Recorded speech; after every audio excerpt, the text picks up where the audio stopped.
E este Castelo Branco, também conterrâneo, cearense, inicia um governo baseado na Constituição vigente, preocupado em tirar o Brasil daquela balbúrdia, algazarra, indisciplina que campeava nos sindicatos e trazer o progresso e a ordem de volta ao país.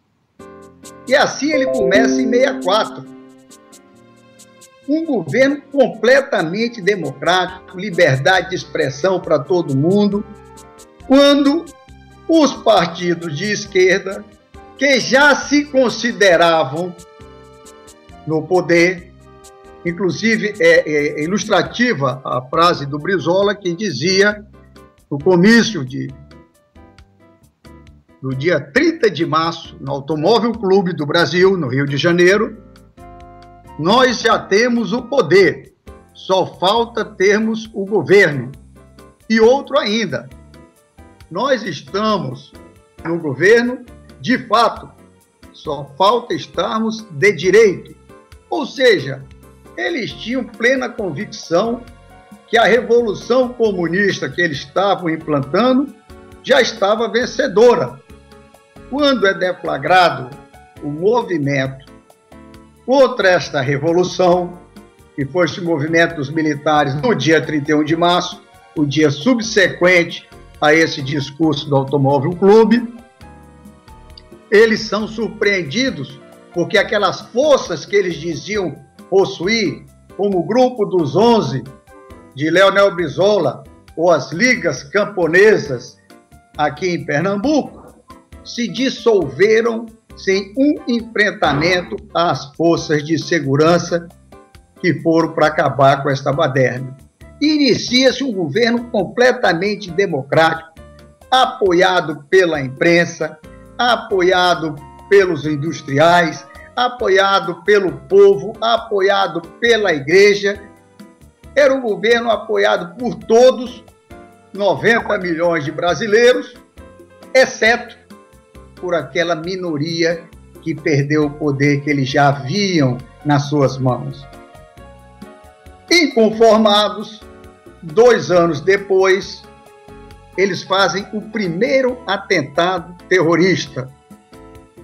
E depois eu vou pedir ao capitão Eugênio, que vivenciou isso, que foi um atentado à bomba no aeroporto de Recife. Eu vou pedir que ele esclareça mais ao nosso pessoal o que ocorreu. E eles começam esses atos de terror tentando retomar o poder. O governo só começa a tomar atitudes contra este tipo de atos terroristas 2 anos depois. Então, de início, foi um combate meio que perdido.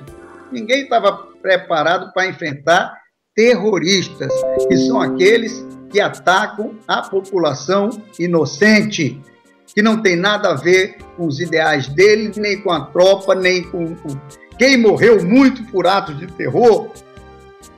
Foram diplomatas estrangeiros que aqui estavam, sequestraram aviões e outros atos que hoje nós julgamos inadmissíveis que tenham sido feitos no Brasil, porque eles não contam e querem reescrever a história.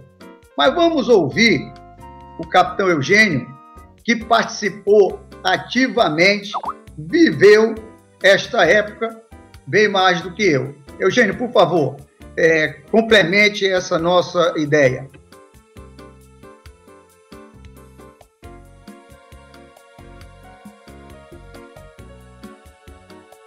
Capitão Eugênio? Peraí, o Capitão Eugênio caiu. Peraí. Bom, então eu vou prosseguir explicando. Ele aqui. Eu vou prosseguir o Capitão Eugênio está fora, sim. Eu estou chamando ele de novo aqui. Eu vou prosseguir explicando que, paulatinamente, o governo, aos poucos, foi se organizando para enfrentar este tipo de luta praticida, que matava os inocentes que estivessem, por acaso, num banco na hora que eles iam assaltar o banco, num consulado americano na hora que eles iam colocar a bomba no consulado, tivesse de sentinela num quartel na hora que eles fossem lançar a bomba no quartel. Então, aos poucos, o governo foi se organizando para fazer frente a estes atos de terrorismo que apavoravam a situação e a população honesta, decente, trabalhadora. Então, os perseguidos, hoje ditos perseguidos políticos, foram os que provocaram a reação das forças de segurança, Exército, Marinha, Aeronáutica, Polícia Militar, Polícia Civil. Todos esses órgãos juntos se irmanaram num comando único, passando informações de um para o outro, de forma a poder montar um eficiente e eficaz esquema de combate a estes terroristas. Então, os que se dizem perseguidos políticos não foram perseguidos políticos, não. Foram perseguidos porque eram elementos de alta periculosidade. Tanto que eram presos, estando armados, ocupando os seus esconderijos, que eram chamados de aparelhos, pelo linguajar da época. E quando eles sequestravam um embaixador estrangeiro e prometiam matá-lo, e o próprio vídeo de Zé Disseu afirma que mataria o embaixador se o governo não tivesse soltado e enviado para Cuba num avião da FAB aqueles terroristas. Então você veja, aqueles que se dizem perseguidos políticos não eram por suas ideias políticas. Eles eram combatidos por serem elementos terroristas muito perigosos que levavam à insegurança à população. E eu vou lhe dizer mais uma coisa que o pessoal não sabe.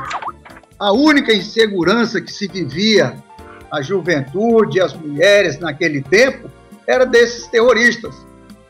Porque os bandidos não se criavam, não tinham condições de estarem atuando livremente, como fazem hoje, por culpa única e exclusiva das leis.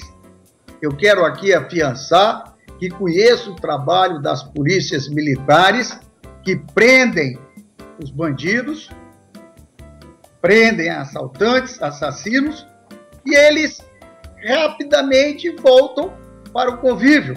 Uma lei onde um bandido que for condenado por estupro, assassinatos, etc., etc., for condenado a 30 anos, que é difícil ocorrer, ele, quando cumprir 1/6 da pena, se tiver bom comportamento, está de novo na rua para assaltar. Essas leis foram leis permissivas que vieram a partir da Constituição de 88. Ou seja, o que nós tínhamos antigamente não era um governo ditatorial, nós tínhamos um governo democrático, com partidos em funcionamento, com a imprensa falando de todo tipo. Foi a época que as músicas de protesto, os festivais, tiveram maior repercussão.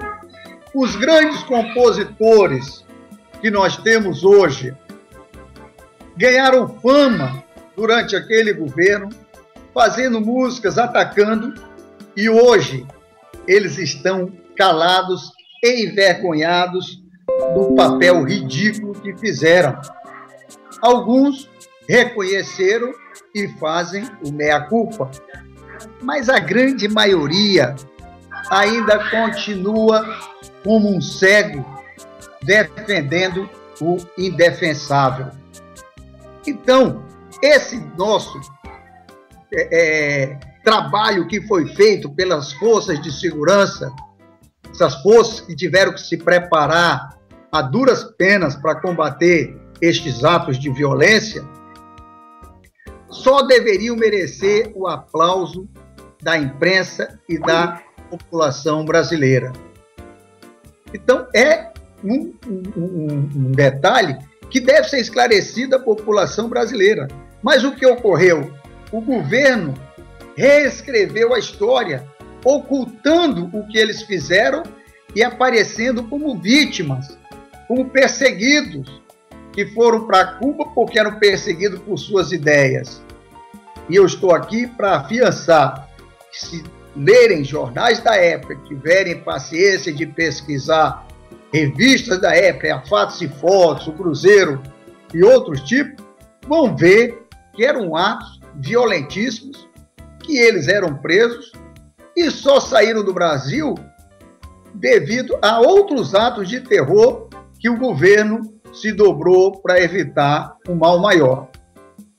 Infelizmente, o nosso capitão Eugênio, que tomou parte ativa nesses anos difíceis, mas que venceram, isso é muito importante ressaltar, quando o governo militar viu que a guerrilha e que o terrorismo estava total e completamente vencido, ele iniciou o processo de abertura, lenta e gradual.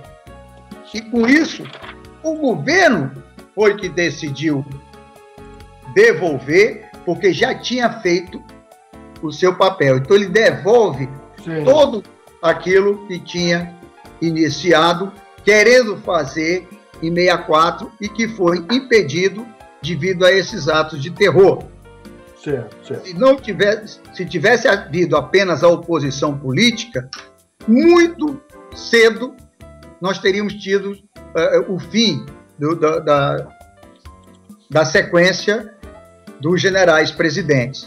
Ressalto, generais presidentes eleitos pelo Congresso, porque naquele período a eleição para presidente aqui no Brasil seguia muito de perto o modo que ainda hoje se usa nos Estados Unidos.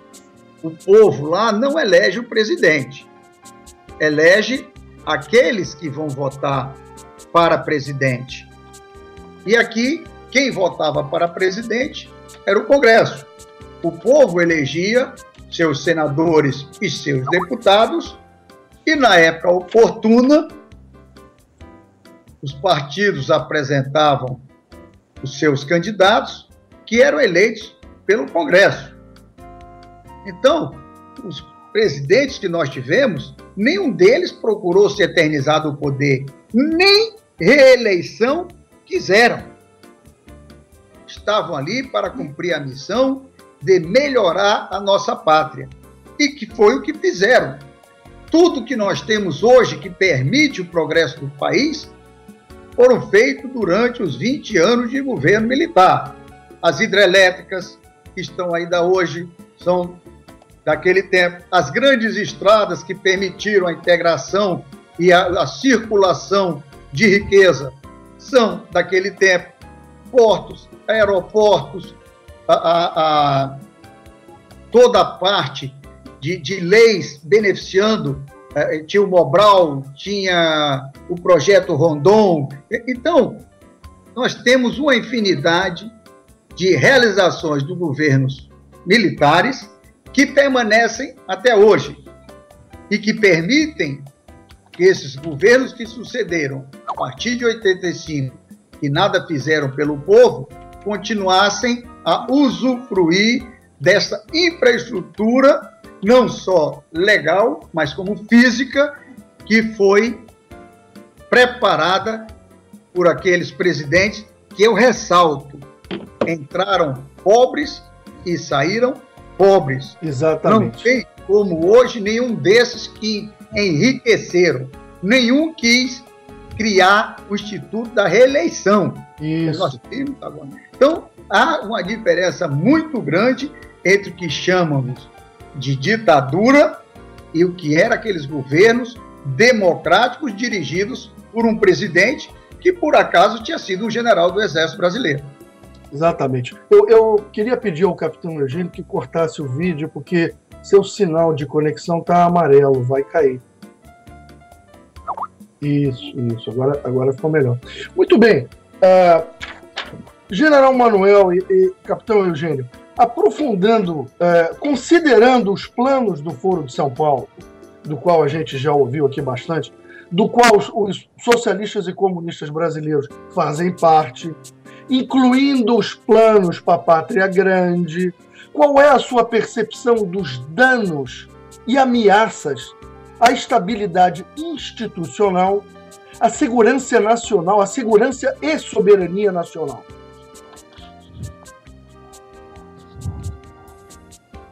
Pelo que eu entendi, Luiz Cruz, o capitão já está em condições de falar? Tá. Então, eu gostaria, eu não sei se ele ouviu o que eu explanei, mas eu gostaria, antes de iniciar a resposta a essa sua questão, a sua pergunta, eu gostaria de pedir a ele que complementasse aquilo que ele vivenciou, aquilo que ele conheceu, do que foram os atos terroristas e o combate a estes terroristas e guerrilheiros que houve durante aquele período, a partir de 66, mas mais intensamente a partir de 67, 68. Boa noite, general. Eu não ouvi a explanação do senhor porque minha internet caiu aqui, eu saí do ar. Mas eu ouvi o restante e vou falar sobre o que vivenciei naquele período. Como o senhor falou, nós não tivemos uma ditadura porque todos os poderes funcionavam. Os atos institucionais foram feitos por juristas brasileiros, grandes juristas, para legalizar, legitimar as ações dos governos ante os atos de terrorismo que estavam ocorrendo no país. O mais forte, que veio depois da bomba do aeroporto, eu vou falar agora sobre a bomba. No dia 25 de julho de 1966, às 8h30 da manhã, o aeroporto dos Guararapes, em Recife, o antigo, estava repleto. O saguão do antigo era pequeno, tinha umas 300 pessoas lá. E se aquela bomba tivesse explodido com essas 300 pessoas, mais ou menos 300 pessoas, tinha morrido mais de 150 pessoas, porque o saguão era pequeno, havia uma aglomeração muito grande de pessoas. Mas Deus é brasileiro e às 8h30, exatamente às 8h30, o alto-falante do aeroporto informou que o avião que trazia o Marechal Arthur da Costa e Silva, candidato ficado em João Pessoa, e que o Marechal viria por terra, iria direto para o prédio da Sudene, que fica no bairro de Engenho do Meio, em Recife, perto de Caxangá. Então, começou a sair, as pessoas que estavam no saguão começaram a sair para o estacionamento e pegar seus carros para se dirigirem ao prédio da Sudene. Ficaram umas 27 pessoas no saguão, entre os quais estava o Edson Reis de Carvalho, que era era jornalista e secretário do governo, o vice-almirante reformado Nelson Gomes Fernandes e o tenente-coronel do Exército Silvio Ferreira de Freitas. Ficaram os três conversando. E vários outros grupos de pessoas conversando, esperando que desocupasse a saída do estacionamento para pegar seus carros.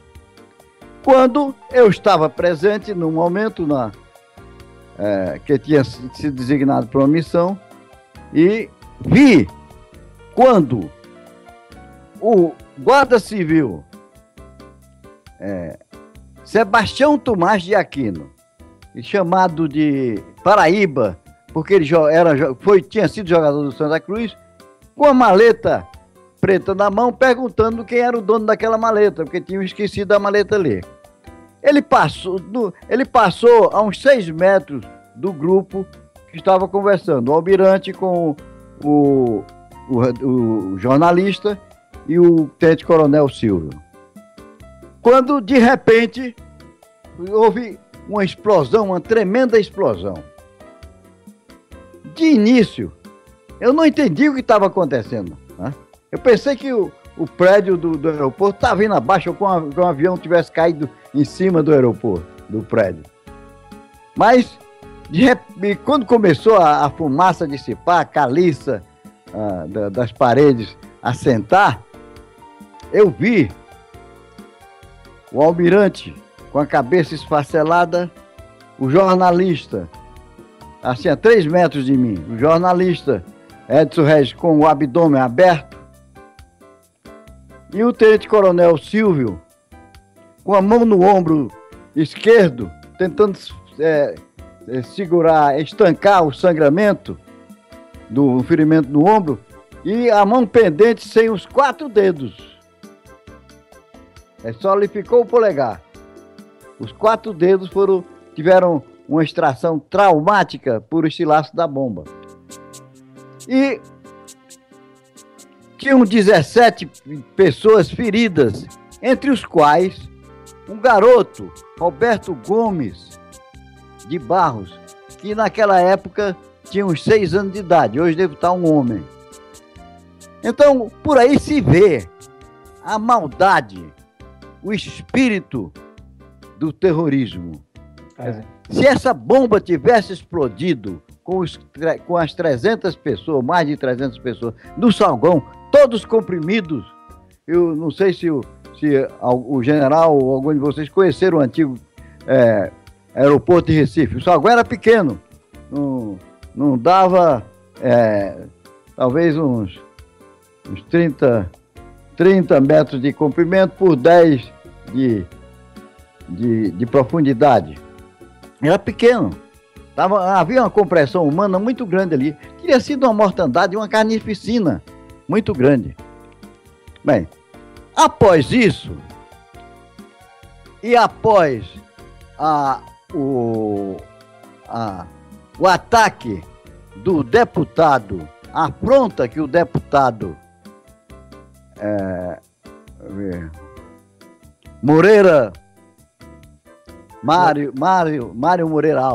Márcio Moreira Alves, deputado Márcio Moreira Alves, fez às Forças Armadas, em que as Forças Armadas pediram permissão ao Congresso para processá-lo, e o Congresso não permitiu, foi decretado o AI-5, que permitiu que o Exército fechasse o Congresso, que nós fechamos por 3 vezes, mas reabrimos. Fechamos por 3 vezes, mas reabrimos. Foi só para punir os deputados que estavam se manifestando contra o Exército. E foi editado o AI-5, exatamente por causa dos atos terroristas e desses ataques à dignidade das Forças Armadas, aos nossos chefes. Perfeito. Esse AI-5 ele durou 10 anos, de 67 a 77, de 67 a 77. E de 77 a 85, os nossos generais governaram sem nenhuma restrição, sem nenhum ato restritivo. E está a prova aí, que eles diziam que não podiam se reunir, e eles fizeram vários comícios, entre os quais eu cito o das diretas já, que reuniu 100 mil pessoas nas ruas do Rio e São Paulo, e foram permitidos fazer esse comício, esse pedido de direta já. Então, tudo que eles falam hoje em dia, outro dia um procurador do Estado, o Mauro sabe quem é, veio me falar sobre de ditadura militar. Eu dei-lhe uma aula de história do Brasil e perguntei, a primeira coisa que eu perguntei, você viveu esse período? Não. Isso. Não viveu o período. Você fala por ouvir dizer, por coisas que lhe contaram e coisas que não são verídicas. Então, o que nós temos que fazer é desmistificar Exatamente, contar a verdade. Marxista, terrorista, de que nós fomos, as Forças Armadas, os governos militares foram ditadores. Eu acho que o general, eu não ouvi toda a explanação dele, mas eu acho que o general foi muito bem, soube muito bem explicar. Foi.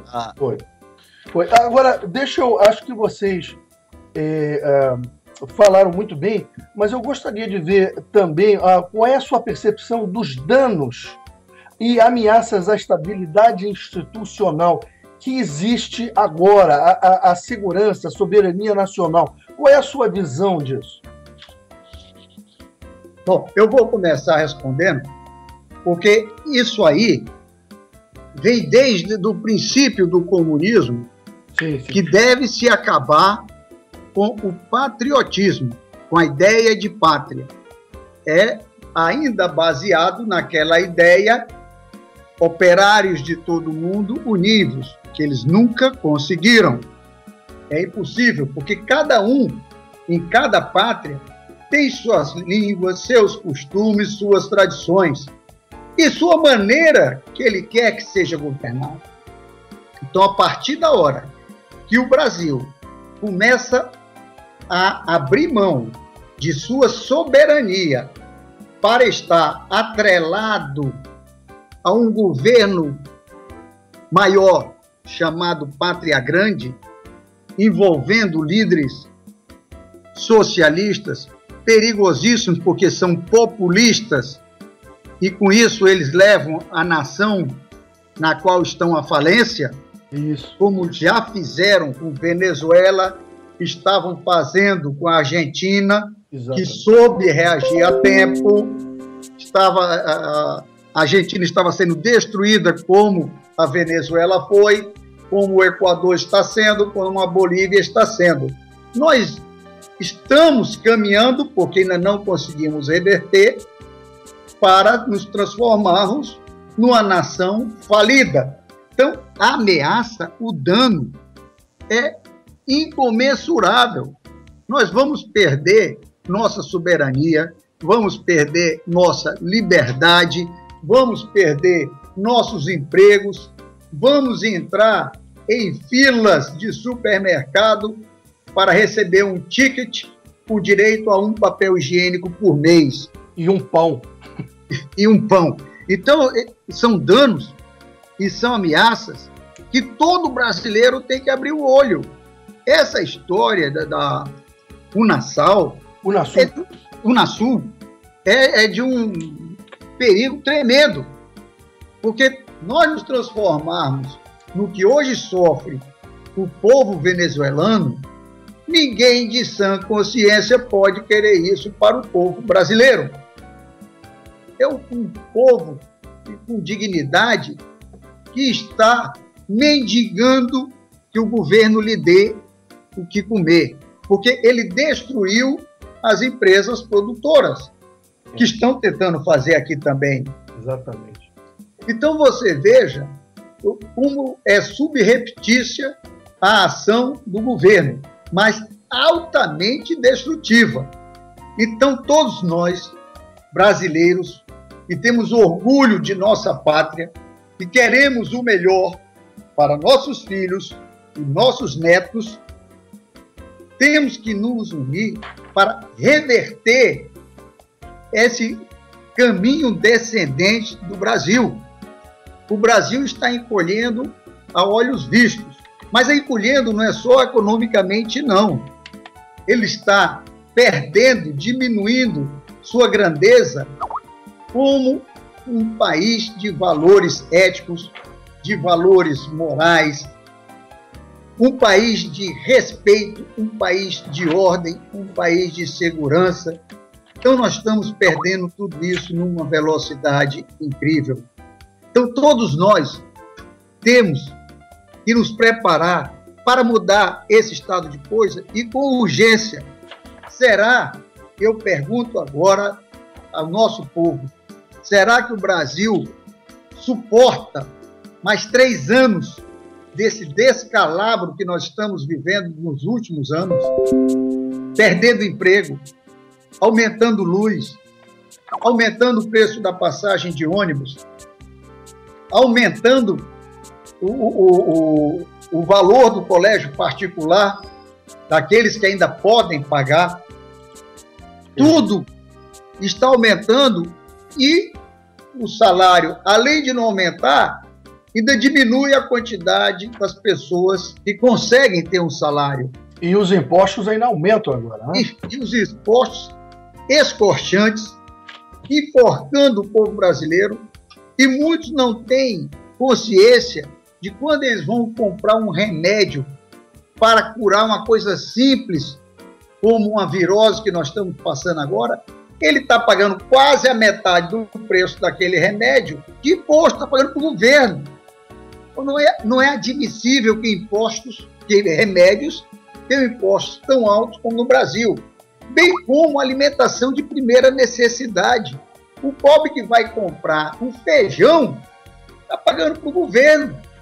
Parte ele está pagando para quem trabalhou para produzir o feijão, para plantar, para transportar, para vender. Mas grande parte está pagando para o governo. E o que esse governo está dando em troca? Está dando insegurança, está dando péssimo atendimento de saúde, está dando péssimo atendimento educacional, preparando mal nossas crianças e nossos jovens. Então, não é isso que nós queremos. Nós temos que parar e pensar, nós vamos aguentar 3 anos a mais, perdendo emprego, inflação galopante, e nada que nós possamos dizer que estamos satisfeitos de aqui vivermos. Então, estas são as ameaças, e são ameaças imediatas, não são ameaças para daqui a 10 anos. Eles destruíram o país e agora estão terminando de destruir para depois aparecerem como salvadores da pátria. Exatamente. O populismo, ele consegue motivar a população enquanto ele tem dinheiro dos outros para gastar, porque não existe merenda de graça. Alguém paga para você dar para o outro. E isso agora está chegando no limite. Ou seja, ou nós reagimos e as nossas instituições lutam para mudar isso, porque o roubo já destruiu a Petrobras, o roubo descarado por parte dos nossos altas autoridades, dos 3 poderes, com raras exceções, porque nós sabemos que tem gente boa no Congresso, temos senadores confiáveis, temos deputados, temos políticos confiáveis, temos juízes, desembargadores confiáveis, ministros, mas boa parte se deixou cooptar por esse pessoal que quer se manter no poder a qualquer preço. E para isso roubaram da Petrobras para terem o dinheiro para pagar o preço que eles querem. Então, é altamente preocupante essa ideia dessa pátria grande que eles estão espalhando. Nós temos que ter a nossa pátria, o nosso Brasil, e botarmos alguém lá voltado para a defesa dos nossos valores e para o bem-estar da nossa população. Temos que voltar a falar em objetivos nacionais permanentes que vão levar o nosso povo ao estado que nós merecemos viver. Exatamente. Capitão Eugênio, por favor, me complemente essa ideia. Muito bem, general. A explanação do senhor foi brilhante. Nós não podemos cruzar os braços ante a destruição daquilo que os nossos antepassados construíram, as lutas para manter as nossas fronteiras, o nosso Brasil, desde do sul ao norte ao Acre, e essa exortação para que o nosso povo deixe de ficar omisso e procurem se aliar àqueles que realmente amam essa pátria e façam uma frente para que nós possamos salvar o que resta desse país. Nós estamos perdendo a nossa identidade. o nosso orgulho. Isso, porque exatamente. temos como representantes, na sua maioria, não todos, como disse o general, mas na sua maioria, canalhas, corruptos e que vivem fazendo maracutaias e concluios em benefício próprio ou de amigos. Exatamente, exatamente. Eu gostaria de pedir a Renata Rutzi Schwab que continuasse as perguntas, por favor. Boa noite, estão me ouvindo bem? Sim, muito bem. Então, boa noite, um grande prazer, obrigado pelo convite. Boa noite, general Manuel Teófilo, capitão Eugênio de Mello. Boa noite, demais integrantes da mesa. Noite. Boa noite, Renata. Chat. Tudo bem com vocês? Então, eu sou Renata Schwab, do site Brasil Nosso e também do Retrógrado. Na real, vou fazer duas perguntas numa só, porque o tema é basicamente o mesmo, né? Com essa situação nacional atual, como é que ela afeta a sua alma de soldado? E como a sua alma de soldado vê essas ameaças constantes desses países comunistas vizinhos, como Venezuela, Bolívia, que, por exemplo, quando a gente te diz que quer tirar Dilma, tal, eles dizem que vão invadir o nosso país. Enfim, como é que funciona? Como é que é essa alma de soldado? Assim? Vocês poderiam me responder, o general Manuel Teófilo, por favor? Boa noite, Renata. Olha, a sua pergunta é de uma felicidade incrível, porque o soldado, ele age muito mais motivado pelo aquilo que nós chamamos a alma de soldado. Nós dizemos, depois que você conhece a caserna, faça correr nas suas veias o sangue verde-oliva, que é a cor tradicional do nosso exército.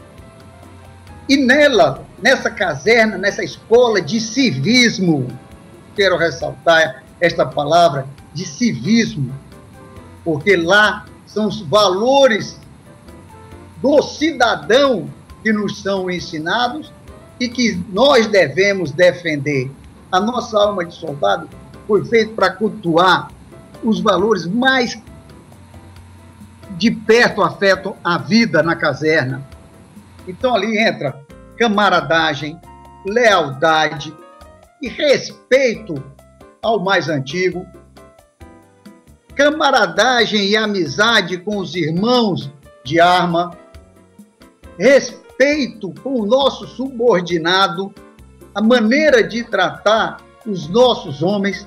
Então aquilo que o pessoal pensa que fica, devido à hierarquia e à disciplina, fica uma distância incrível, não, porque nós todos, quando estamos em operação, estamos juntos, sofrendo junto. Então, quando se está na chuva, fazendo uma marcha, uma operação, está o soldado molhado, está o sargento, está o oficial. Nós estamos sempre vivenciando as agruras e dificuldades juntos. Então, nós passamos a dar uma importância sobremaneira à honestidade, à assiduidade. O militar, mesmo doente, ele faz questão de ir para o quartel. Ele só aceita que ele não pode ir para o quartel quando o médico militar diz: você está mal, vou lhe baixar aqui na enfermaria. Então, é da nossa formação, da nossa alma, esse amor à profissão, amor ao trabalho, amor ao Brasil. Tudo que nós fazemos é pensando nessa pátria nossa, não uma pátria grande, mas uma pátria Brasil, que é grande os seus méritos e não se aliando a outros e se subordinando a outros. Então isso nos dói profundamente quando nós sempre falamos em Brasil, em defender esses nossos valores, isso que nós pregamos de honestidade, de respeito, de disciplina, de trabalho, e nós vemos isso aí ser substituído pela propina, pela corrupção, e vai descendo dos mais diversos níveis, porque a partir da hora, do jeito vê que a coisa está lá em cima em Brasília, nas mais altas esferas do poder público, isso vai se propagando em todas as diversas organizações e instituições. Então, vai desde aquele sujeito que é pago para fazer um trabalho para o cidadão, mas ele quer uma propina para apressar o documento que o cidadão precisa. E por que ele cobra essa propina? Porque ele vê a impunidade que campeia no Brasil. Então, isso nos dói profundamente, ao soldado dói isso, porque nós aprendemos que lá é por mérito, lá se vive e se trabalha e se combate, sempre valorizando o mérito. Vai ser promovido o melhor, os melhores serão promovidos antes. Isso faz parte da nossa mentalidade, e todos nós estamos lá para trabalhar. É comum haver o toque de final de expediente e você olha para o quartel, diversas luzes acesas, porque os militares daquela seção não conseguiram terminar a tempo sua missão do dia. Então, eles não estão preocupados com as 8 horas de trabalho. Nós fomos preparados para ficarmos 24 horas por dia à disposição de nossa pátria. E assim é que nós agimos. Então, quando você fala como isso nos afeta, isso nos dói tremendamente. A gente vê que está perdendo nosso principal valor, que é a defesa da pátria. Nossa pátria está sendo entregue, dilapidada, destruída internamente, sem precisar nenhuma ameaça externa. Então, isso que o nosso povo, às vezes, assim, nós queremos os militares de volta, porque eles acreditam nestes valores que nós defendemos ainda hoje. Eles sabem que quando a pipa d'água é distribuída pelos políticos, só vai chegar na casa dos comparsas políticos. Quando é o exército que fiscaliza, vai chegar em todas as comunidades, porque foi esta a missão que recebemos. E vamos cumpri-la, e bem cumpri-la. Não é atividade fim do exército? Não. Mas qualquer atividade que o Brasil precisar do seu exército, da sua marinha, da sua aeronáutica, como de suas polícias, vão cumprir a missão e bem cumpri-la, mesmo que muitas vezes não nos deem os meios necessários ou os mais adequados para bem cumprirmos a missão. Então, quando se fala em alma de soldado, isto é algo que nos toca profundamente. Estou certo, capitão? Ótimo, ótimo. Muito boa explanação, general. A nossa alma de soldado sofre, chora ante essa situação que nos apresentam. O senhor falou muito bem nas virtudes militares. Tá? A nossa escola, nós somos formados de uma maneira diferente. As nossas escolas nos formam para o sacrifício, para a abnegação e a renúncia. Nós temos horas, para que o senhor falou muito bem, nós temos hora de chegar ao quartel, mas não temos hora de sair. Então, o nosso pensamento está voltado sempre para a pátria, sempre para com o cumprimento do dever. Por isso, o nosso juramento ante a nossa bandeira, com o sacrifício da própria vida. Então, nós nunca titubeamos em sacrificar nossa vida em prol desse Brasil, mas de um Brasil que não representa, como o senhor disse no início, um pedaço físico, mas o povo, os nossos preceitos morais, as famílias, as crianças, as nossas virtudes. É tudo isso que representa essa pátria para nós. E eu me sinto, como a maioria dos militares, chocados com essa tendência de querer tornar esse país bolivariano. Nós, desde o início, a nossa história nos demonstra o sacrifício de nossos antepassados, daqueles que nos precederam, para construir o Brasil que nós temos hoje. E nós não podemos desmerecê-los. Nós temos que continuar com essa luta, junto à sociedade. Tá o nível de emprego. Para isso, nós temos obrigatoriamente que diminuir o tamanho do Estado brasileiro. O Estado brasileiro lançou, nos últimos anos, tentáculos para quase que impedir o trabalho em todos os ramos de atividade. Onde ele entra, ele complica a ação. Então, nós temos que diminuir essa presença do Estado, diminuir a quantidade de impostos que se pagam, diminuir a quantidade de cargos que são colocados apaniguados políticos, em vez de colocar pessoas que ali labutaram a vida inteira e têm méritos para ascender a chefia e não são indicados porque não têm padrinhos políticos. Então, a visão estratégica tem que ser uma visão abrangente e vai começar, quando nós falamos em estratégia, nós temos que começar lá de baixo, lá na criança.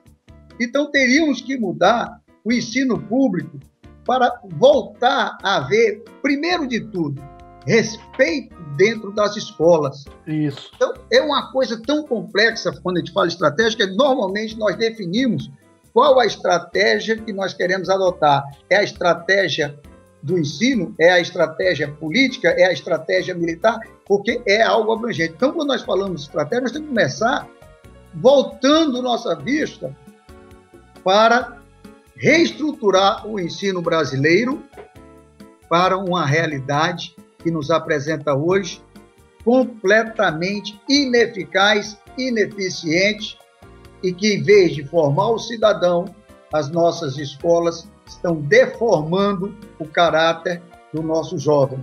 Então, esse é o primeiro passo estratégico que nós teríamos que ver.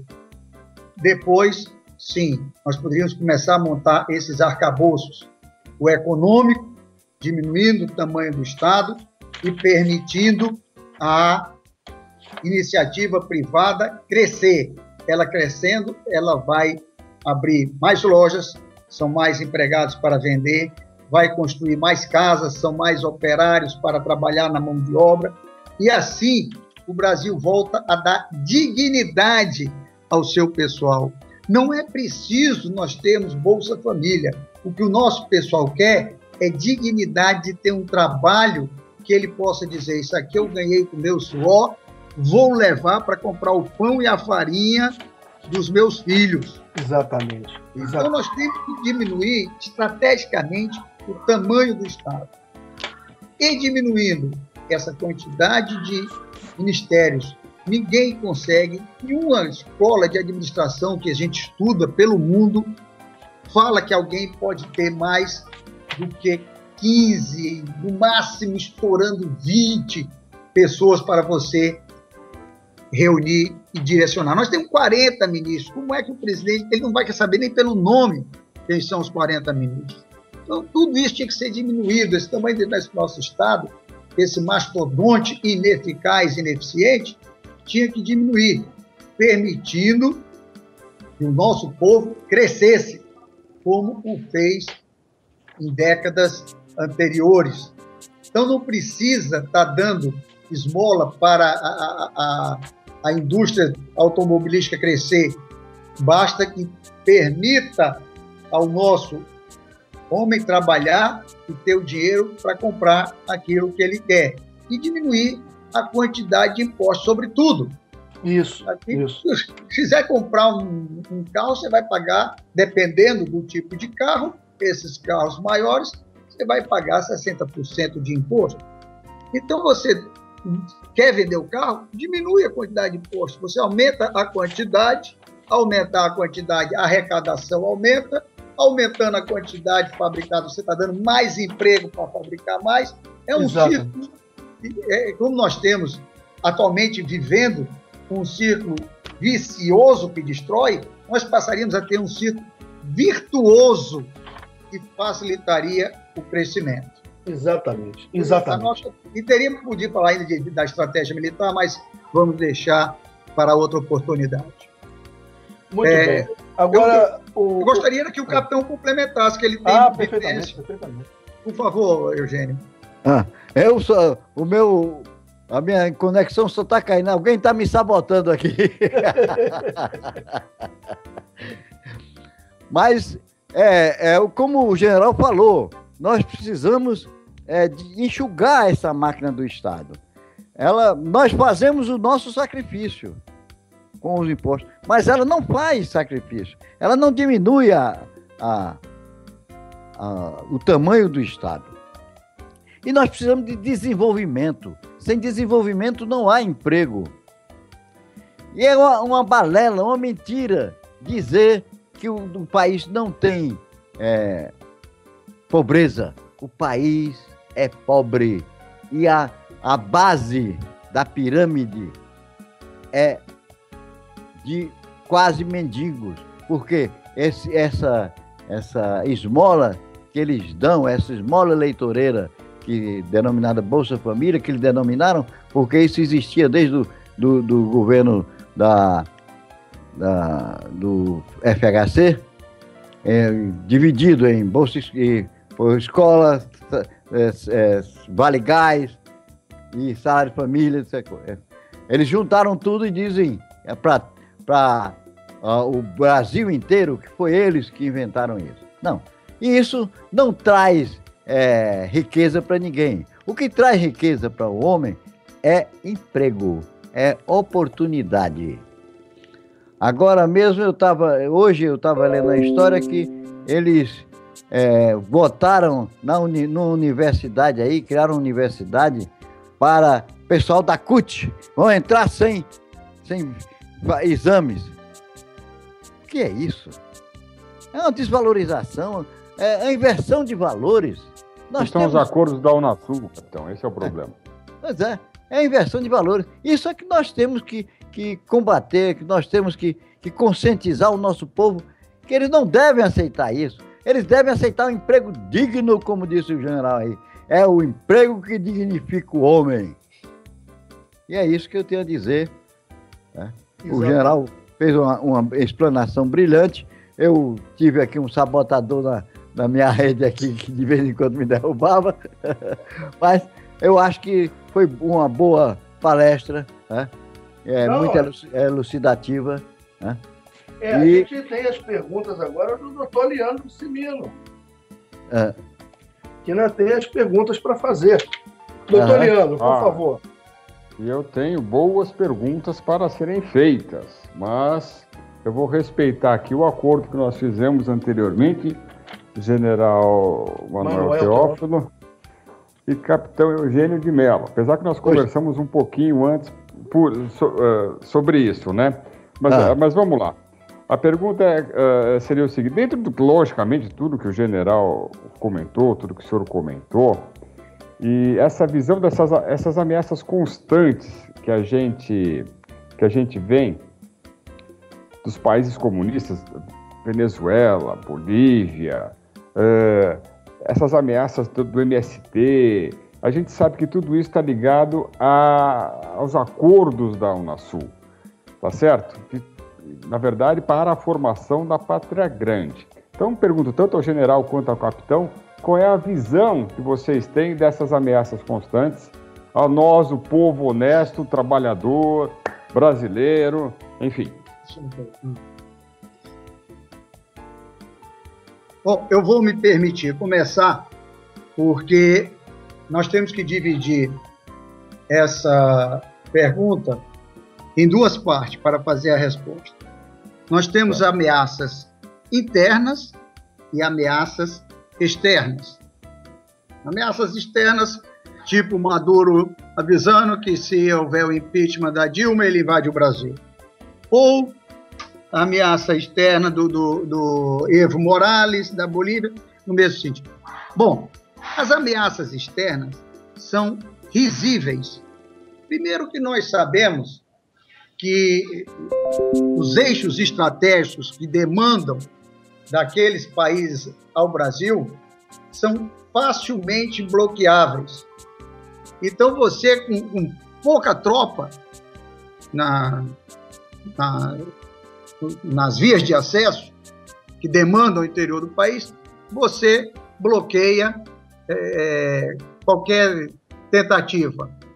Além do mais, o que pese a Venezuela ter comprado muito armamento novo, ela não teve o dinheiro necessário para a manutenção. Então, eles têm tanques de última geração que não saem mais de dentro da garagem, porque já o motor não funciona, porque o sistema de pontaria já não funciona, porque o inercial já não funciona.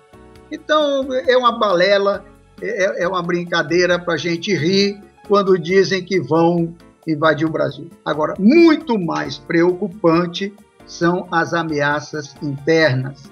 É o que eu chamo, e sempre se chamou, de quinta coluna.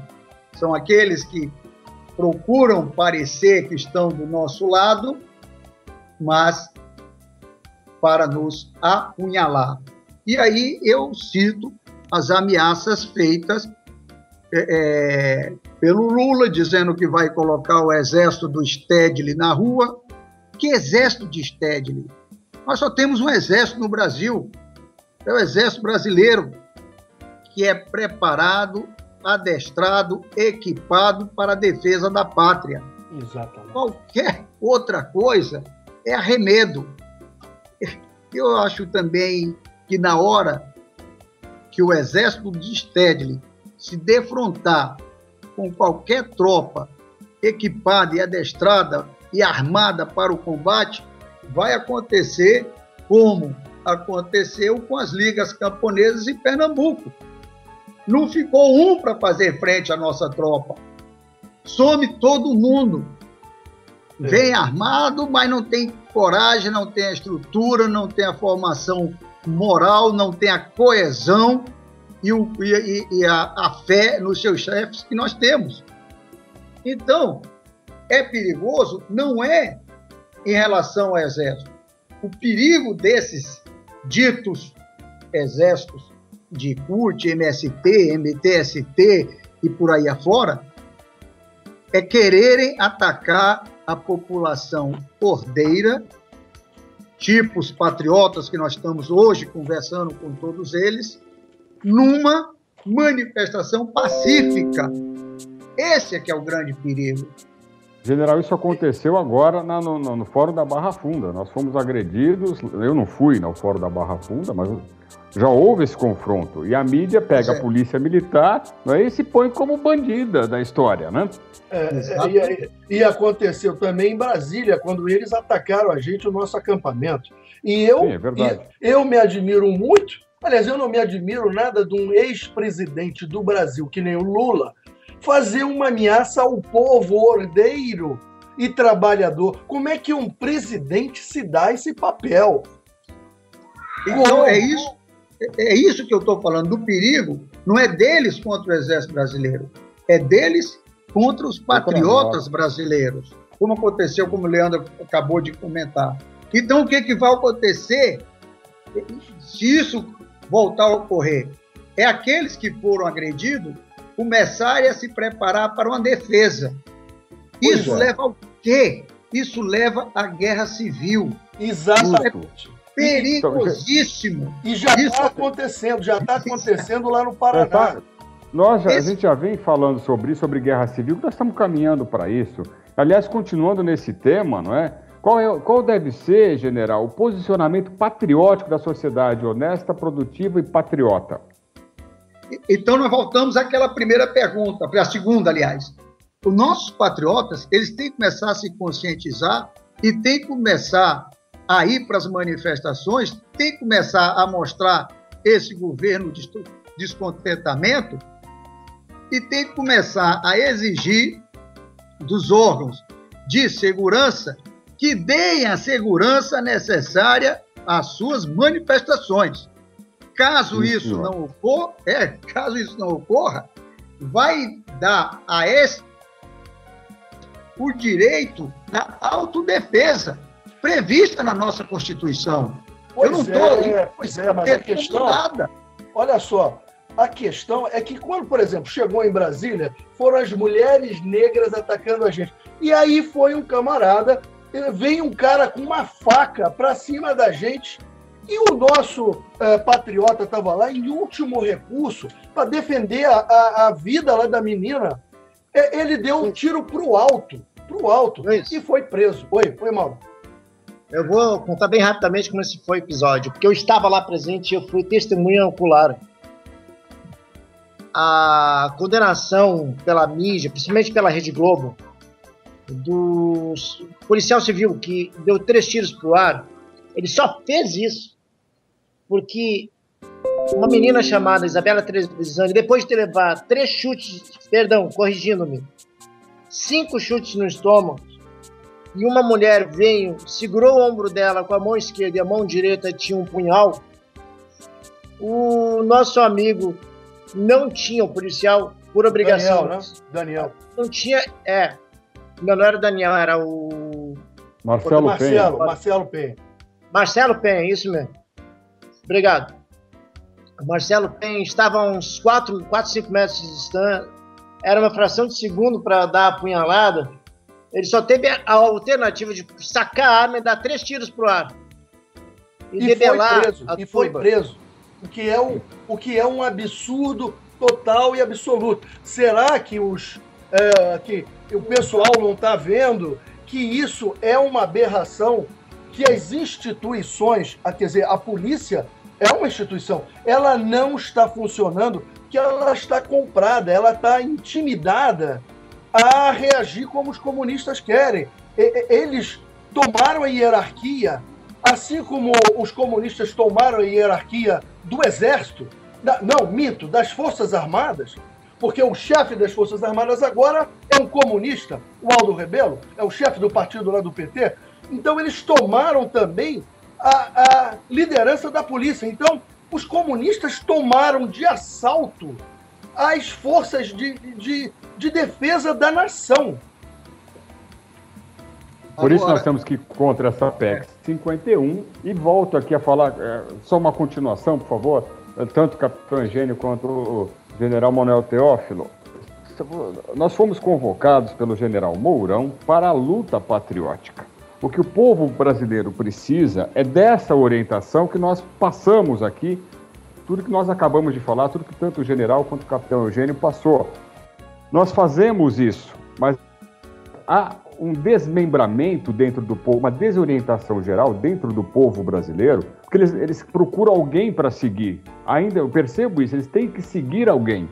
E aí começam a seguir um monte de abobados, falo aqui abertamente, não vou citar nomes, pessoas que não estão levando a uma objetividade. E é isso que eu quero questionar agora a vocês, nesse ponto da luta patriótica. Nós precisamos de uma liderança civil, no caso que seja militar civil da reserva, para continuarmos nessa luta patriótica, para que nós possamos orientar o povo. E eu faço essa proposta aos dois. Vocês não querem assumir essa liderança da luta patriótica civil? General, por favor. Não é o caso do se colocar o militar ainda. E eu explico por quê. O militar, como eu disse já aqui, ele tem na sua formação, na sua alma de soldado, muito presente a hierarquia e a disciplina. Sim, então ele começa a querer montar uma estrutura hierarquizada e que tenha disciplina ao longo dessas coisas. E este momento não é isso. Nós temos que ter uma massa igualitária, chefiada pelo civil, que entende as diversas idiosincrasias de cada grupo ali presente, e ele tem que liderar. Quando chegar o momento, se for chegar, que eu peço a Deus que nunca chegue, de ter que haver o emprego da força, ter que se montar milícias, eu peço a Deus que isso não precise ocorrer, que nós consigamos motivar os operários do direito os advogados que comungam do patriotismo nosso, que nos defendam nesses foros, dos jornalistas, do pessoal da imprensa, que comunga do nosso pensamento, que nos defenda, que mostre que o sujeito tem que ter direito, é assegurada a autodefesa, sem precisar estar se armando. Deixa eu fazer uma... eu falo, desculpa, Luiz, eu falo em luta patriótica, mas não pegar em armas. Eu sou pela lei e pela ordem, eu sou contra a desobediência civil, inclusive, já falei isso, porque está indo, hoje, nesse momento, está favorecendo o PT. A gente sabe disso. Quem está praticando desobediência civil, que seria um momento, né, que seria o apropriado, mas a população brasileira inteira não vai aderir. Sou pela lei e pela ordem. E pela lei e pela ordem, general, nós precisamos ter um líder, nem que seja um líder que fique por trás de uma liderança civil. Sabe, alguém nos orientando, dizer, olha, o general Manuel Teófilo, juntamente com o capitão Eugênio, são os líderes da nossa luta patriótica dentro da lei e da ordem, respeitando todas as regras do regime militar. Essa é a minha proposta, general. Mas essa é a proposta que eu estou dizendo que não é o momento. Porque na hora que você bota o militar, mesmo como orientador, ele vai querer montar a estrutura. E vai montar uma estrutura hierarquizada. Então, nós vamos ter que ter, usando os termos que eu estou acostumado, o comandante de batalhão, os comandantes de companhia, os comandantes de pelotão, de grupo de combate, ou seja, vão querer formar pequenas frações, que são os grupos de combate, e o líder ali, e eles se juntam em determinadas situações, e não é o momento ainda de nós termos isso. Nós não temos que ter essa estrutura hierarquizada ainda. Nós temos que ter cabeças pensantes, civis, que entendam a maneira de agir. Perfeitamente. Eu entendo o seu ponto, general Teófilo, perfeitamente compreensível. Obrigado. Leandro, general, deixa eu perguntar aqui uma coisa a Renata. Renata, o que você achou do episódio que está ocorrendo, que eu lhe mostrei hoje no Paraná, dos MST invadirem uma fazenda e serem enfrentados pelo povo, um bando, General Manuel, uns 150 pessoas de um lado, 200 do outro, e o povo se atracando numa verdadeira guerra para defender a fazenda de um deles que estava sendo invadida. Como você vê isso, Renata? Bom, primeiro, não é a primeira vez que o MST faz esse tipo de coisa. Eu acho assim, o povo tá refém, tá sem armas, tá com estilingue, pau e pedra, e os bandidos estão todos bem armados. Então, eu vejo assim a insegurança total. Se o teu vizinho lá da fazenda lá tá gritando, pedindo socorro, o cara nem vai lá socorrer o cara porque ele tem medo de ser esgoelado. Então, tem até a nossa amiga intervencionista até que morreu por conta desse tipo de coisa, né? Invadiram a fazenda dela, enfim, foi horrível. Então, tiram as armas da gente se defender, né? Eu sei, querida, mas o povo está começando a reagir. Eu te mostrei naquele vídeo. O povo está começando a reagir, mas... E eles estão dando um pau lá no... O que eu acho que o Sininho estava tentando dizer é que a gente precisa de um norte, o brasileiro precisa de um norte, precisa de alguém que tem uma luz, porque tem esse... Olha, eu vejo isso, que não precisa ser necessariamente uma pessoa, pode ser um conselho, Tá, mas eu tô perdão. Só dizer a minha visão, assim, é que eu vejo o povo, ele fica meio perdido, porque primeiro nós somos 200 milhões de pessoas, então não é pouquinha gente, é muito. Sim, mas pode ser um órgão, pode ser um conselho, então, que eu falei, é um grupo. Isso. Esses movimentos sociais aí que tá tudo aparelhado, tal, que eles trabalham mais para a esquerda do que para a direita, então eles confundem a cabeça das pessoas. Então o povo, ele quer reagir, o povo, ele é contra esse governo, ele quer se manifestar. Daí, quando aparece alguém lá que realmente está falando uma coisa legal, tal, aparece lá o grupinho dos que trabalham para os vermelhos e começa já a falar mal do cara, não escutem esse cara, daí o povo fica que nem barata tonta. Então, o que o Sininho acho que está tentando dizer é, tipo, ter apoio de pessoas importantes que são, assim, sem... Isso, Renata, obrigado. Acima de qualquer suspeita, né, ter o apoio, esse civil ter apoio dessas pessoas, tipo, aquele cara lá tá falando aquilo, então é por ali que eu vou, aquele é o caminho certo, porque ali tá cheio de caminhos tortuosos, é isso que nós estamos precisando. Porque se nós fôssemos que nem no Haiti lá, que não tem TV, não tem internet, não tem nada, que os caras conseguiram sair nas ruas lá e tirar o cara, por quê? Porque eles não têm um monte de movimentos lá que atrapalham eles, não tem um monte de TVs que atrapalham eles, então não tem essas armadilhas no meio do caminho para o povo, entendeu? Eu acho que é isso que o Cimino está querendo dizer. Ele precisa de um apoio de pessoas assim que são... ninguém pode falar mal, ninguém pode falar, olha ali, aquele cara é isso, aquele cara é aquilo, é acima de qualquer suspeita. Eu acho que é por aí que ele está querendo... Obrigado, Renato, exatamente isso, Cirinho, eu queria, complementando o que a Renata falou aí, o povo não suporta mais. A gota d'água vai fazer transbordar esse copo. É isso que nós tememos. E quando transbordar, nós teremos uma guerra civil. Eu não quero a nossa preocupação é que os nossos chefes entendam a atual situação e interfiram na situação nacional. Os nossos chefes têm uma cadeia de comando e salvem esse país da situação.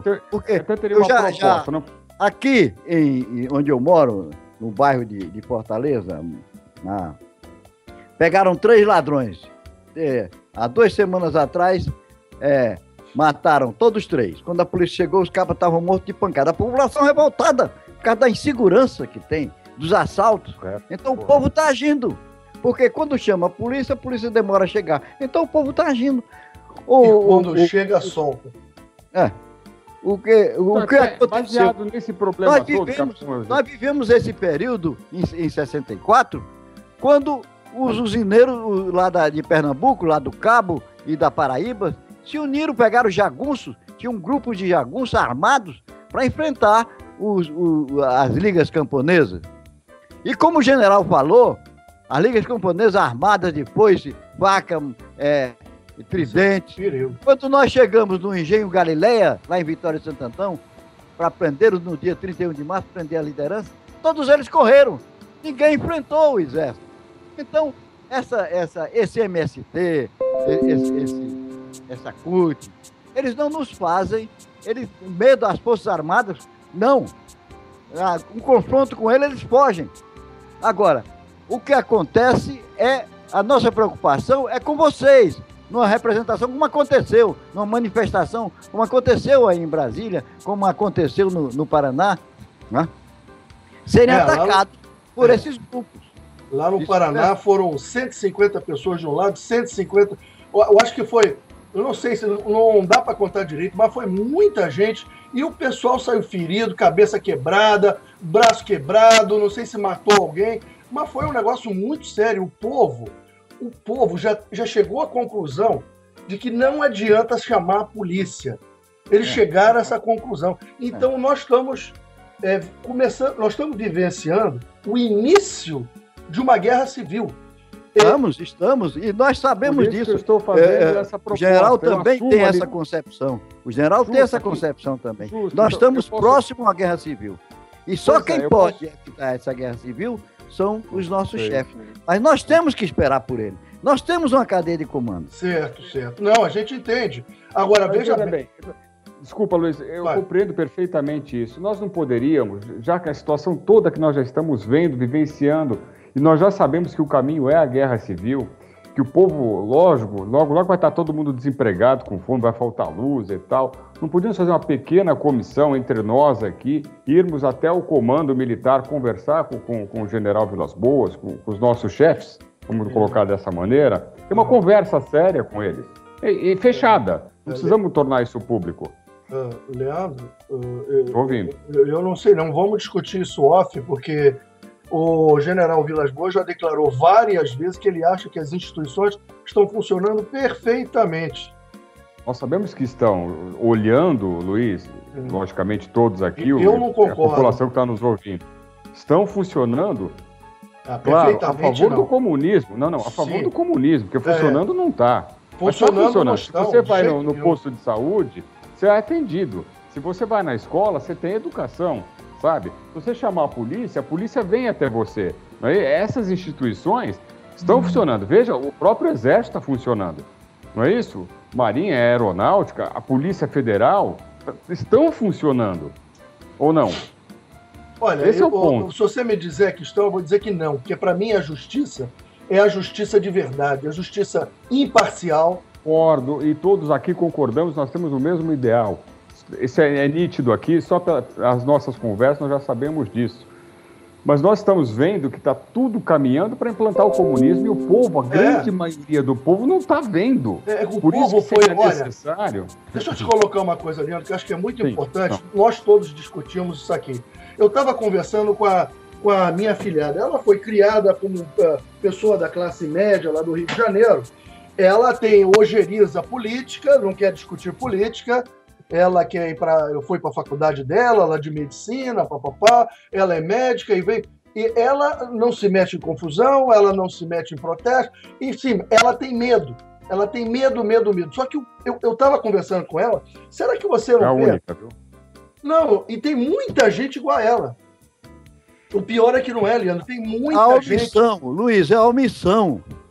Eu acho que é a cultura. A maior parte da nossa população, da nossa sociedade. Não é uma omissão. Não, mas não é uma omissão consciente. É uma omissão. E ela não sabia do que estava acontecendo, Eugênio. Se fosse uma omissão, ela é consciente. Mas no caso dela, ela estava. Agora que ela se deu conta, porque eu conversei com ela, mostrei, provei. Mas ela está inconsciente porque a mídia toda quer que ela seja inconsciente. Exatamente, então a mídia. Querem que ela seja inconsciente. O seguinte, eu como mulher, gente, eu não quero uma guerra civil, porque eu acho que os civis não estão preparados para sair na porrada com nenhum comunista. Eu acho que o pessoal do Exército que são os caras que devem nos proteger. A guerra civil não é uma solução para nós. A guerra civil é terrível. Quem teve em combate, quem já esteve em combate, eu estive na guerrilha do Araguaia. É uma coisa horrível. Você matar um brasileiro, um patrício, embora ele esteja do outro lado, mas aquilo dói na sua alma, porque você está matando um brasileiro. Então, nós temos que... Não era para acontecer não aquilo. Deixar chegar na guerra civil, pelo amor de Deus. Eu acho que o brasileiro, ele não tem nem condições de fazer uma guerra civil. O cara está acostumado só com futebol, só com carnaval. Nós vamos morrer. Vamos morrer, se for para guerra civil, não. Calma, peraí.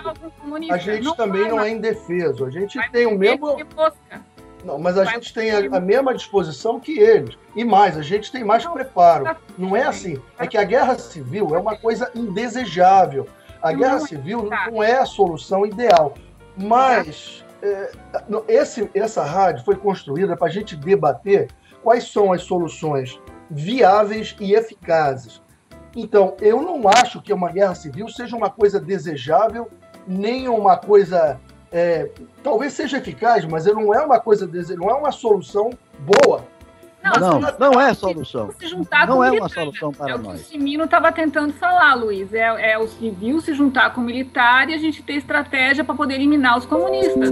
A gente tem que se unir. Não adianta o exército falar que o civil está aqui. A gente tem que se unir como povo brasileiro contra o inimigo que está lá fora. Vocês da reserva junto conosco, o povo, para a gente poder ter uma orientação geral.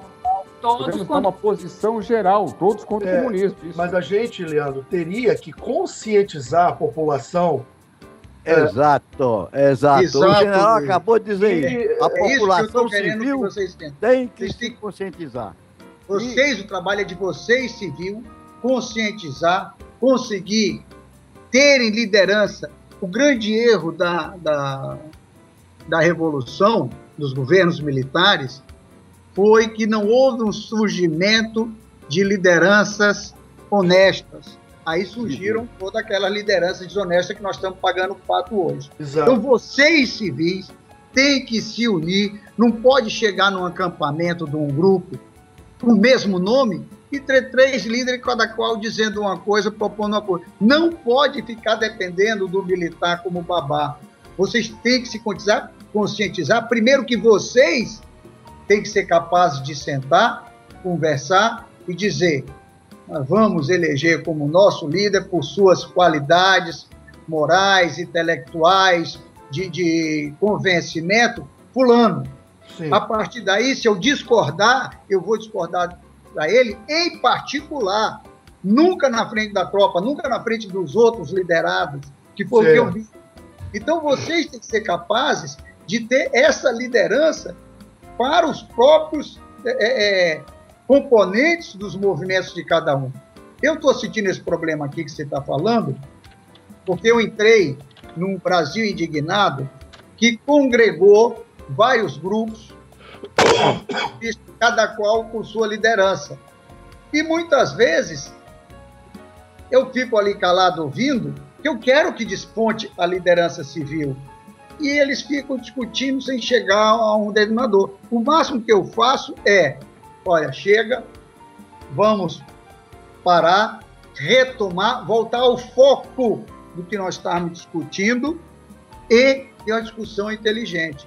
Eu acredito na liderança civil, eu acredito que entre vocês temos líderes, temos pessoas capazes, temos pessoas que conhecem a estratégia, que, inclusive, tem esse poder de ter vivenciado dentro do meio civil e conhecer as manias e as diferentes maneiras de ser de cada um. Então, eu posso, como sempre, estarei disponível para debates, para uma entrevista, mas não acho que é a hora de nós entrarmos em liderança dos movimentos civis. Já quiseram me botar aqui como líder do Brasil Indignado, eu digo, não, isso aqui não pode ter liderança, isso aqui tem que sair de você, não pode ser eu nem o comandante Arruda. Não, certo. Não, eu já entendi isso. A gente não pode liderar nada, né, gente? Vamos combinar, né? Renata,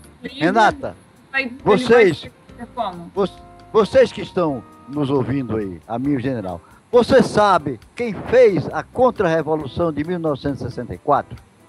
Não foram os militares, foram as mulheres. Sim, com a marcha lá foram as mulheres. Sim.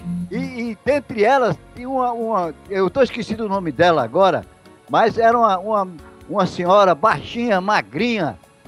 Foi ela a líder que conseguiu, naquela marcha da família, pela pátria e pela liberdade. Família com Deus pela liberdade. Pela liberdade, congregar quase 1 milhão de pessoas. Então, nós não implicamos, não direcionamos a liderança só para os homens, não. As mulheres também desse país então eu, como têm que tomar parte nessa liderança. Eu, como representante das mulheres, eu estou nomeando o Leandro Simino, nosso líder. Olha, obrigado. Eu achei ótimo essa tua... Não fomos nós que fizemos a Revolução de 64. Foram as mulheres. Foram os civis. A contra-revolução foi um resultado da petição, do clamor da sociedade contra o descalabro de 64. Então vocês vejam que com aquela população... Armadas, não podemos sozinhos ir lá sem arma nenhuma e os caras metralhar a gente. O pessoal do MST, por exemplo. Não, eles não têm metralhadora, eles não têm esse tipo de coisa. Mas o povo... Nossa amiga intervencionista não, mas isso é tiro no pé. Isso é tiro no pé. Eles não vão fazer isso, porque eles sabem que aí... A gente sai todo mundo na rua. Calma, Renata. A situação é que a gente não tem arma nenhuma, entendeu? Mas não se preocupe que eles não vão chegar a esse ponto, porque aí eles revertem a imprensa contra eles. Eles são lá na Barra Funda eu vi os caras lá, de vermelhinhos, lá jogando pedra nos policiais. Olha só que absurdo. Exatamente, eles jogam pedra, mas não dão tiro. Eles são muito preparados para fazer baderna. Então eles sabem como. Claro. Eles quebram vidro, entendeu? Pegam barra de ferro para bater na polícia. Mas o que eu quero ressaltar disso que o capitão Eugênio falou é que numa população, talvez 1/3 da que nós temos hoje, se colocou quase 1 milhão de pessoas na rua, sem existir internet, simplesmente falando boca a boca, indo visitar o vizinho, conclamando o vizinho aí. Passaram as mulheres o dia inteiro andando de ônibus e de trem, não tinha metrô, não tinha telefone fixo, era dificílimo de quem tinha um, você via para toda a vizinhança, não havia telefone público, eram raríssimos, e conseguiram botar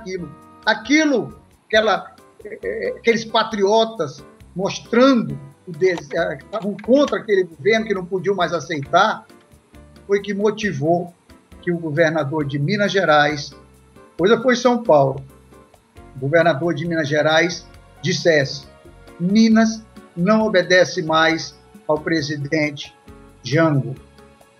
E aí, o comandante da região, outro general Mourão, disse: a minha tropa vai descer, porque Jango estava no Rio, para o Rio de Janeiro, para dizer para ele que isso aqui não se obedece mais. Então veja como a coisa vai num crescendo.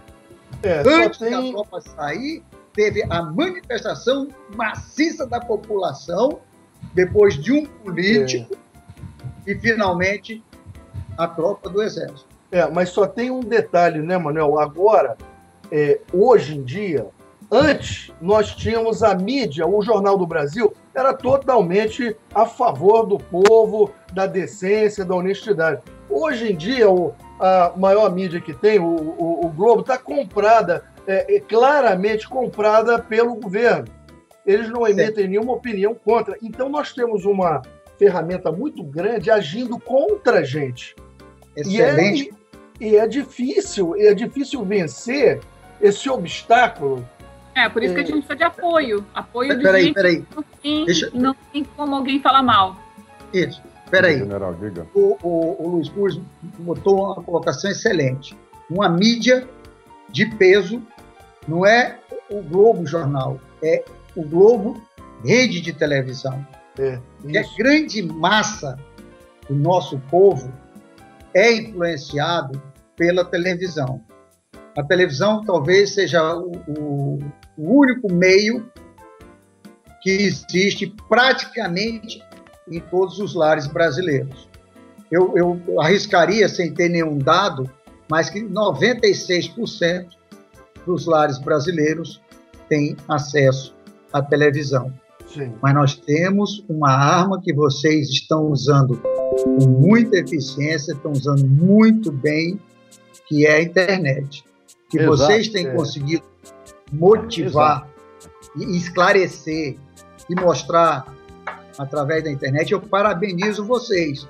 Por isso é que eu sei que vocês são capazes de criar uma liderança que não chegue a isso que a Renata teme, mas pode ser que ocorra, mas é preciso, quando for haver a manifestação, sair o ofício da liderança para o Departamento de Trânsito, para a Polícia Militar, para a Secretaria de Segurança, para a Polícia Civil, para a Guarda Metropolitana, para todos os órgãos que possam, de uma forma ou de outra, ajudá-los. Então não pode ir para uma manifestação sem antes ter alertado esse pessoal, ter pedido à prefeitura, ter pedido... Fazemos isso. Mas a gente faz, não adianta exatamente. Nada. Não adianta. E aí, mas eles têm, porque eu fiz aqui, e a polícia, pelo menos no Ceará, a Polícia Militar tem colocado o batalhão de choque lá com a gente. Mas peraí, o senhor fazer um pedido é uma coisa, eu fazer ou o Leandro fazer é outra. Não, mas eu não faço. Eu estou explicando para vocês. Eu não entro como liderança aqui. Mas tá bom, mas quem é que faz esse pedido? Não, mas como apoio, não precisa entrar como líder. O pedido nós sempre fazemos, tá correta a posição do general. O que nós pedimos, general, eu fico de líder da luta patriótica civil, pela lei, pela ordem sempre. Se eu acompanhar isso, ótimo. Beleza. Eu acho que você... Isso. Vamos fazer uma eleição, né, Leandro? Não vamos declarar. Não, Luiz. Você pode, sabe, é nós, não sou eu. Ô, Luiz. Luiz, aqui... não tem tempo a perder. Entendi. Tá bom. Ó, aqui, nas manifestações que nós fizemos, por exemplo, na segunda manifestação que eu fiz com o general Teófilo, que nós tivemos umas 600 pessoas, além da Polícia Civil, Guarda Nacional, Trânsito, eu comuniquei ao comandante da polícia, que tinha comunicado ao comandante da região, que tinha pedido a proteção deles. Que tinha comunicado e tinha pedido a proteção deles. Então, nesse caso, eles são obrigados a darem proteção a vocês, porque ficam sabendo que vocês oficiaram também ao comandante da área. Eu sei, querido, mas olha bem, querido amigo, a gente fez isso em Brasília e não adiantou nada. Nada. Sabe o que é nada? Explica, Mauro. Explica, Mauro. Vou explicar. Rapidamente, a situação lá foi um ato tipicamente bolivariano. Rasgou a Constituição. Havíamos protocolado em todos os órgãos, inclusive na GDF, que é o órgão do Distrito Federal, com documentos, com autorização do governo do Distrito Federal e das polícias, para ficarmos um mês, e foi renovado para o mês seguinte. Ok? Reza a lei também que, uma vez protocolado, as polícias militares têm que garantir com a nossa integridade física. Eu, no dia que fomos atacados, por volta das 10 da manhã, eu havia batido fotos e chamei o tenente-comandante, que estava com duas viaturas e 4 soldados, 4 polícias militares do Distrito Federal, aonde alertei do avolumamento do pessoal, onde eles estavam já se concentrando. O tenente, na época, me disse bem claro: fique tranquilo, a sua integridade do acampamento todo está garantida. Isso era 9h30 da manhã. 10 horas da manhã, eles caíram fora. As 2 viaturas se foram. Por volta das 2 ou 3 da tarde, mais ou menos, essas mesmas viaturas escoltaram a Marcha das Mulheres Negras, onde vem junto a CUT, o MST e o resto. Escoltaram. Um detalhe: a lei reza que quando há uma manifestação protocolada previamente, tem que haver uma separação de 100 metros entre uma e outra, para não haver justamente esse confronto. Ou seja, ela é coerente. Mas a própria polícia escoltou para dentro da nossa área ali, do acampamento. E um detalhe, ela formou um cordão de isolamento do acampamento que era do pessoal do impeachment, que estava na área ali do Congresso. Fizeram um cordão de isolamento ali, mas não fizeram no nosso. E eles passaram feito um arrastão, acabaram com a gente. E fora o resto que todo mundo sabe. Apanhamos muito, eu fui um deles.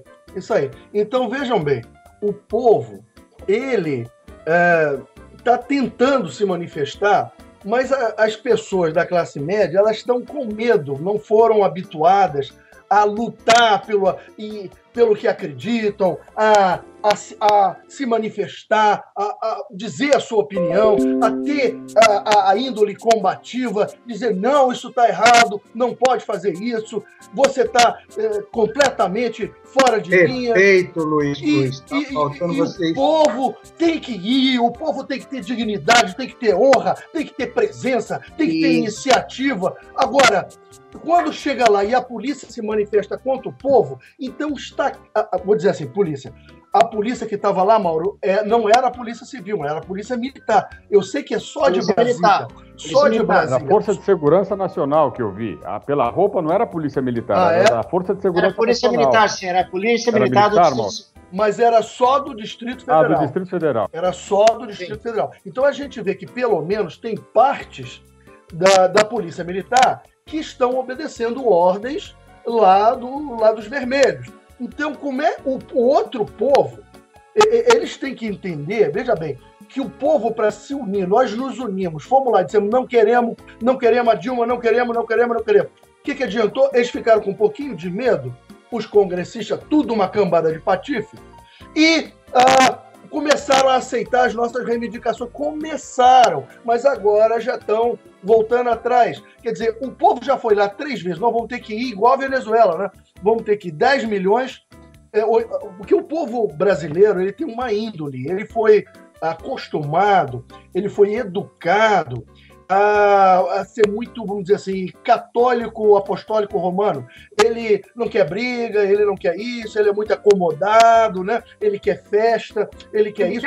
Pensar. Ele não foi educado a pensar por conta própria, dizer, não, isso está certo, isso está errado. Por que nos Estados Unidos, aqui, aonde eu moro, por que todo mundo tem arma e não tem um crime, não tem um tiro?